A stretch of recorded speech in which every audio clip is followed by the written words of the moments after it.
నమస్తే, welcome to whistle. రీసెంట్గా CBI court మరి వివేకానందరెడ్డి హత్యకి సంబంధించి సుదీర్ఘమైనటువంటి విచారణ కొనసాగట్లేదు, సంపూర్ణ విచారణ కొనసాగట్లేదు అనే విధంగా తన కూతురు సునీత ఒక పిటిషన్ దాఖలు చేసింది. సిబిఐ కోర్టు దాన్ని కొట్టివేయడం జరిగింది. దీనికి సంబంధించి ఈరోజు మనం డిస్కస్ చేయబోతున్నాం. స్టూడియోలో రెడీగా ఉన్నారు సయ్యద్ రఫీ గారు, పౌర సమాజం నుంచి. నమస్తే సార్. నమస్తే సార్, ఒక కూతురు తండ్రి హత్యకు సంబంధించి అసలైన నిందితుల్ని విచారణ చెయ్యట్లేదు అనే విధంగా ఒక పిటిషన్ అనేది సిబిఐ కోర్టుకి పంపించారు. ఆ పిటిషన్ కొట్టేయడం జరిగింది. ఏ విధంగా చూడొచ్చు అంటారు? అదేంటి ఆశ్చర్యంగా ఉంది. 7 సంవత్సరాలు వివేకానంద రెడ్డి మర్డర్ జరిగి ఇప్పటికీ ఆ కేసు కొలిక్కి రాల. బంతి ఆట ఆడుకుంటున్నారు. CBI court, Telangana high court, supreme court నుండి మళ్ళీ సిబిఐ కోర్టు నుండి తెలంగాణ. ఏంటి అసలు ఇది? అది చదవాలంటేను, లేకపోతే ఆ అమ్మాయి ఎవరైతే ఆ మహిళ వైఎస్ సునీత గారు ఉన్నారో, ఆమె ఇంటి పేరు వైఎస్ కాదనుకుంటా, సునీత అదేదో ఉంది, నర్రెడ్డి సునీత ఏదో ఉంది. ఆమె పడుతున్నటువంటి కష్టం చూసి, ఆమె తిరుగుతున్నటువంటి తిరుగుడు చూసి, ఒక స్థాయి ఉన్నటువంటి కుటుంబం నుండి వచ్చిన వ్యక్తి, ఒక డాక్టర్, తన తండ్రిని ముక్కలుగా నరికారు, మర్డర్ చేశారు, దీని మీద విచారణ చేయండి, ఆ దోషుల్ని శిక్షించండి అని తిరుగుతూ ఉందాం. ఎన్నో కేసులు వేస్తూ ఉంది. ఈ వైఎస్ వివేకానందరెడ్డి గారి హత్యకి ముందు అసలు ఆయన కూతురు సునీత గారు కనిపించేదే కాదు, అంత యాక్టివ్గా ఉండేవాళ్ళు కాదు, అసలు తెలియదు నాకు. ఆమె ఒకతే కూతురు అనే సంగతి నాకు తెలియదు. ఒకతే కూతురు ఆయనకి. అయితే ఇక్కడ చెప్పుకోదగిన విషయం ఏంటంటే, ఏదైతే సిబిఐ ఛార్జ్షీట్ తయారు చేసి సుప్రీంకోర్టుకి ఇచ్చిందో అది సంపూర్ణంగా లేదు, సమగ్ర విచారణ జరగలేదు, అందులో దోషులు ఇంకా చాలామంది ఉన్నారు, సూత్రధారులు ఎవరు, పాత్రధారులు ఎవరు తేల్చలేదు అని ఆమె సుప్రీంకోర్టుకి వెళ్ళింది.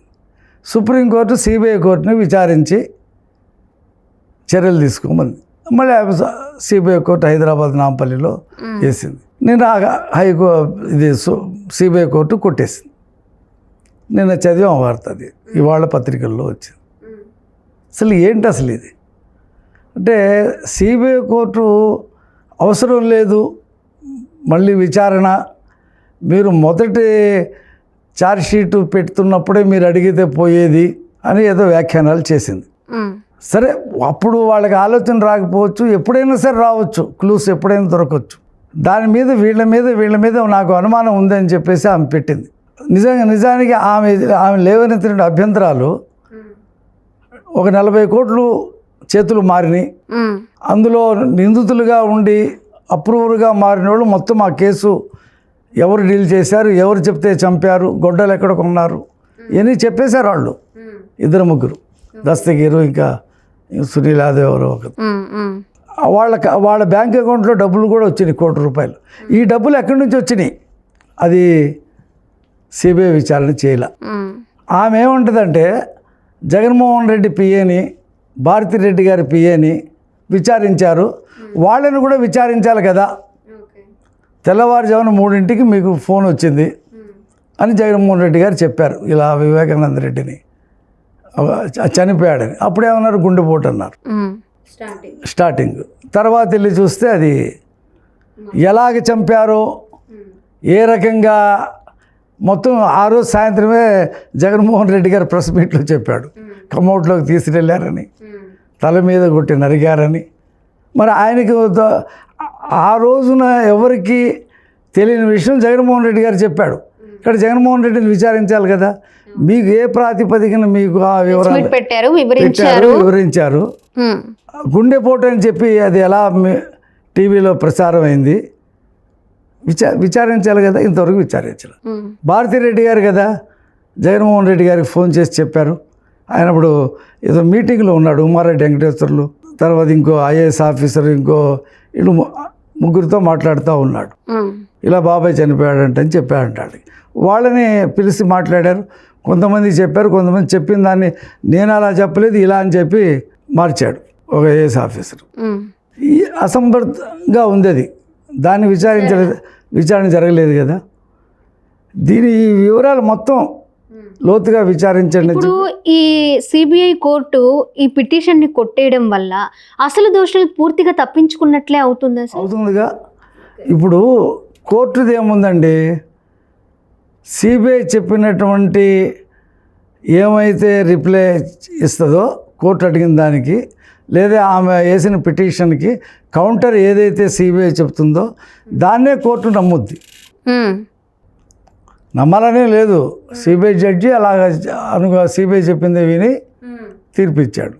సునీతకి అన్యాయం జరిగింది. మళ్ళీ ఇప్పుడు ఆమె ఎక్కడికి వెళ్ళాలి? సిబిఐ కోర్టు సరిగ్గా నా పిటిషన్ని విచారించలేదని చెప్పి మళ్ళీ ఆమె తెలంగాణ హైకోర్టుకి వెళ్ళాలి. తెలంగాణ హైకోర్టులో కూడా దొరకకపోతే మళ్ళీ సుప్రీంకోర్టుకి వెళ్ళాలి. లేదా సుప్రీంకోర్టు డైరెక్షన్తోనే సిబిఐ కోర్టుకు వచ్చింది కాబట్టి మళ్ళీ ఆమె సుప్రీంకోర్టుకి వెళ్తుందేమో. నెక్స్ట్ స్టెప్ ఎన్ని రోజులను తిరుగుద్దండి ఆమె? సార్ దాదాపు 7 సంవత్సరాలు పూర్తిగా వస్తుంది కదా సార్. కాలికి బలపం కట్టుకుని తిరిగినట్టుగా తిరుగుతుంది ఆమె. తను ఒక్కతే పోరాడుతుంది. ఒకటే ఒంటరి పోరాటం. ఒక డాక్టర్ తన తండ్రిని చంపారు, నరికి చంపారు అనే దాని మీద నిగ్గు తేల్చాలి. ఎవరు దోషులు? మరి ఈ దేశంలో న్యాయ వ్యవస్థ ఎలా ఉందో ఈ కేసు చాలదా? ఇప్పుడు జగన్మోహన్ రెడ్డి కేసులు ఉన్నాయి, 13 సంవత్సరాలైంది.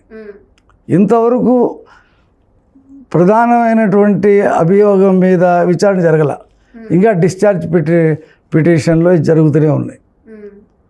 ఈ న్యాయ వ్యవస్థ ఈ రకంగా ఉంటే ఒక చీఫ్ జస్టిస్ అని పేరు ఠాగూర్ ఏదో గుర్తు రావట్లేదు, 2 కోట్లు కేసులు పెండింగ్ ఉన్నాయి. ఎప్పుడు ఇవన్నీ విచారణకు వస్తాయి? ఈ దేశంలో న్యాయ వ్యవస్థ ఎప్పుడు ప్రజలకి తగిన సమయంలో సరైనటువంటి తీర్పులు చెప్పొద్దని కన్నీళ్లు పెట్టుకున్నాడు. జడ్జీల సంఖ్య లేదు, జడ్జీలని పూర్తిగా నియమించట్లేదు, సెలవులు. అసలు భారతదేశ న్యాయ వ్యవస్థ ఎంత దారుణంగా ఉందో ఇప్పుడు ఈ కేసు ఒక్కటి చాలు సునీతది. అవును సార్. ఇంతవరకు కొలిక్కి రాలా. ఇక ఎన్ని సంవత్సరాలు పట్టుద్దో తెలియదు. తెలంగాణ హైకోర్టు జడ్జి అన్నాడు ఇది జీవితకాలం పట్టుద్దేమో ఈ కేసు మీ తీర్పు రావడానికి అన్నాడు. ఇప్పుడు సంవత్సరాలు గడిచే కొద్దీ దాని మీద ఉన్న ఉండాల్సిన ఆధారాలు, సేకరించాల్సిన ఆధారాలు కూడా మరుగైపోయే అవకాశాలు ఉంటాయి కదా. సాక్షులు చనిపోతారు కదా, కాలం గడిచే కొద్దీ ప్రజలు బ్రతికి ఉండరు కదా. ఇప్పటికే చాలామంది 2-3 చనిపోయారు ఆ కేసులో. వివేక కేసులో 3-4 చనిపోయారు. ఇక మిగతా వాళ్ళు కూడా ఇది ఇంకో 10 సంవత్సరాలు లాగింది అనుకోండి, ఆ మాత్రం సాక్షులు కూడా ఎవరు ఉండరు. మనం చూస్తున్నాం. ఇప్పుడు ఇవాళ కాక్రోచ్ ఉద్యమం దేని మీద వచ్చింది? విద్యా వ్యవస్థ పతనం మీద యువత తిరుగుబాటు చేసింది. మరి న్యాయ వ్యవస్థలో న్యాయం అందక ఈ రకంగా ఏళ్ల తరబడి, దశాబ్దాల తరబడి జరుగుతూ ఉంటే ఒకరోజు ప్రజలు ఈ న్యాయ వ్యవస్థ మీద కూడా ప్రశ్నించి ప్రదర్శనలు చేస్తారేమో అనిపిస్తుంది ఈ కేసు చదివిన తర్వాత. దీనికి లింక్ పెట్టి చూస్తే ఏం జరుగుద్దో తెలియదు. సార్ ఇప్పుడు సొంత కూతురే ఒక పిటిషన్ వేస్తే అది కోర్టు కొట్టేసింది. సో అసలు దోషుల్ని విచారించడానికి కూడా ముందుకు రాని సిబిఐ కానివ్వండి, సిఐడి కానివ్వండి, కోర్టులు కానివ్వండి ఎందుకు ముందుకు వెళ్ళట్లేదు? ఎవరిని విచారించాలి అనేది మనం ఇంతకుముందే మాట్లాడుకున్నాం. ప్రెస్ మీట్ ఎవరు పెట్టారో, ముందు ఎవరు వచ్చి హార్ట్ అటాక్ అని చెప్పారు, అక్కడి నుంచి కదా స్టార్ట్ అవ్వాలి విచారణ అనేది. అలా ఎందుకు జరగట్లేదు? ఎవరి హెల్ప్ ఉందనుకోవచ్చు అంటారు ఇక్కడ? అంటే ఇక్కడ ఈ దేశంలో డబ్బు, రాజకీయ పలుకుబడి ఉన్న వాళ్ళకి ఏమీ కాదనేది ఈ కేసు ప్రూవ్ అవుతుంది. ఏం కాదు, వాళ్ళు కోర్టుకి వెళ్ళరు, ఏమీ కాదు, కోర్టులు కూడా ఏమీ చేయలేవు అంటానికే వివేకానందరెడ్డి హత్య కేసు కానీ, మర్డర్ కేసు కానీ మనకి క్లియర్గా తెలుస్తూ ఉంది. ఏళ్ల తరబడి సిబిఐ ఎవరి చేతిలో ఉంది? అమిత్ షా చేతిలో ఉంది. అమిత్ షా, మోడీ జగన్ వ్యతిరేకంగా పనిచేస్తారని ఎవరైనా అనుకుంటారా? మీరు అనుకుంటారా? ఏమనుకోరు, అందరికీ తెలుసు. ఎందుకంటే ఏ బిల్లులు వచ్చినా జగన్మోహన్ రెడ్డి కేంద్రానికి సపోర్ట్ చేసి ఓటేస్తాడు. బీజేపీని ఏ మాట అనడు. వాళ్ళు కూడా జగన్మోహన్ రెడ్డి అన్ని విధాలుగా కాపాడుకుంటూ వస్తున్నారు. ఓకే, అంతే అంటారు. ఇప్పుడు అనేక మంది ముఖ్యమంత్రులు జైలుకి వెళ్ళారు కదా. అరవింద్ కేజ్రీవాల్ జైలుకి వెళ్ళాడా? జార్ఖండ్ ముఖ్యమంత్రి జైలుకి వెళ్ళాడా, డిప్యూటీ సీఎం ఢిల్లీ మనీష్ సిసోడియా జైలుకి వెళ్ళాడా, ఆంధ్రప్రదేశ్ ముఖ్యమంత్రిగా జగన్మోహన్ రెడ్డి మీద ఎన్ని అభియోగాలు ఉన్నా ఆయన ఏమి కేంద్ర ప్రభుత్వం అసలు ఏమీ టచ్ చేయలేదు కదా. అంటే కాపాడుతుంది అంటే మరి దాని అర్థం ఇదే కదా. ఇదే వేరే రాష్ట్రంలో వేరే కేసు అయి ఉంటే ఇన్ని రోజులు జరగదు. రాజకీయ పలుకుబడి లేని వాళ్ళదే కనుక జరిగి ఉందనుకోండి ఖచ్చితంగా తుది తీర్పు వచ్చేసేది. ఇప్పుడు నేను అనుకోవట్లే ఈ తుది తీర్పు ఒక 10 సంవత్సరాలు వస్తుందని. 30 సంవత్సరాలు 10 సంవత్సరాలు వస్తుందని అనుకోవట్లా. ఓకే, 10 సంవత్సరాలకు కూడా కూతురికి న్యాయం జరుగుతుంది. తండ్రిని ఎవరు చంపారనే విషయం, అసలు దోషులు ఎవరు అని తెలిసే విషయానికి ఒక తీర్పు అనేది రాదంటారు మీరు. అది హైకోర్టు జడ్జి చెప్పాడు, తెలంగాణ హైకోర్టు జడ్జి. ఈ కేసు ఫైనల్కి ఎప్పుడు వస్తుందో నేనే చెప్పలే అన్నాడు. ఎందుకంటే అనేక చిక్కుముళ్ళు ఉన్నాయి. సిబిఐ దగ్గర చిత్తశుద్ధి ఏది? అవినాష్ రెడ్డిని అరెస్ట్ చేయగలిగిందా సిబిఐ కర్నూలులో? చేయలేక చేతులు ఎత్తేసి వెళ్ళిపోయింది కదా. సిబిఐ మీదే కేసులు పెట్టింది కదా ఆంధ్రప్రదేశ్ పోలీస్ వ్యవస్థ. సిబిఐ ఎస్పీ మీద, రామ్ సింగ్ మీద, వాళ్ళ మీద ఏమి చేయలేదు కదా. సిబిఐ మీద కేసు పెట్టినా ఏం కాలేదు కదా. కాబట్టి ఈ దేశంలో రాజకీయ పలుకుబడి, డబ్బు ఉన్నటువంటి వాళ్ళకి ఇప్పుడున్నటువంటి న్యాయ వ్యవస్థ ద్వారా ఎటువంటి నష్టము జరగదు. ఇప్పుడు గాలి జనార్దన్ రెడ్డి ఉన్నాడు, కొన్ని వేల కోట్ల రూపాయలు ఐరన్ ఓర్ దోచేశాడు ఓబులాపురం గనుల్లో. ఆయనకు పడిన శిక్ష 7 సంవత్సరాలు. అందులో 2 సంవత్సరాలు ఆల్రెడీ రిమాండ్లో ఉన్నాడన్నారు. ఇంకో 4 సంవత్సరాలు అనుభవించాలని మళ్ళీ దాని మీద కూడా అతను బయటకు వచ్చేసాడు. ఆయనకి బెయిల్ ఇచ్చేశారు. అంటే ఒక గాలి జనార్దన్ రెడ్డిని కాదు, ఇంకోళ్ళనే కాదు, డబ్బు రాజకీయ పలుకుబడి ఉన్న వాళ్ళకి ఈ చట్టాలు ఏమీ చేయలేవు. ఈ కోర్టులు ఎటువంటి ఇబ్బందులు పెట్టవు. అది సామాన్యుడికే, మధ్యతరగతి వాడికే.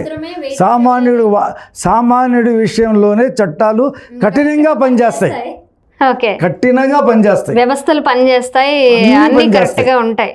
రాజకీయ పలుకుబడి డబ్బు ఉన్న వాళ్ళ విషయంలో చట్టాలు వాళ్ళకి చుట్టాలు అనే నానుడిని నిజం చేస్తున్నారు. చూద్దాం సార్, మీరు అన్నట్లుగా 10 ఏళ్లకైనా కూడా కన్న కూతురి బాధ అర్థం చేసుకొని, అసలు ఒక మహిళ బాధ, అవును, ఒక డాక్టర్, మీరు అన్నట్లుగా ఒక డాక్టర్గా ఉన్నారు, ఎప్పుడూ అంతవరకు బయటకు వచ్చిందే లేదు. అలాంటిది తండ్రి మరణం గురించి పూర్తి దోషులు ఎవరు, అసలే దోషులు ఎవరు, విచారణ కరెక్ట్గా జరగాలి అని చెప్పి కోర్టుల చుట్టూ తిరుగుతున్నా కూడా పిటిషన్ కొట్టేయడంతో పాటు న్యాయం జరుగుతుందనే నమ్మకం కూడా కోల్పోయేలా ఉంది సార్. చూద్దాం సార్, ఎప్పటికైనా సరే కొంచెం లేట్ అయినా కూడా న్యాయం గెలుస్తుంది ఎప్పటికైనా అని స్టేట్మెంట్స్ కొంతమంది చెప్తూ ఉంటారు. అది ఎప్పటికైనా జరుగుతుందని ఇంకా కొంత నమ్మకం ఉండబట్టే వ్యవస్థలు అలా ముందుకు వెళుతున్నాయని నమ్మకం లేకపోతే ఏం జరగదు కదా. చూద్దాం సార్, ఇప్పటికైనా అసలు వివేకానంద రెడ్డి గారి హత్యకి సంబంధించి అసలు దోషులు ఎవరు అనే దాని మీద వ్యవస్థలు, కోర్టులు, న్యాయాలు, చట్టాలు, సిబిఐ, సిఐడి ఇవన్నీ ఏమన్నా ముందుకు వెళుతాయేమో, కరెక్ట్గా పనిచేస్తారేమో చూద్దాం. Thank you sir. Thank you.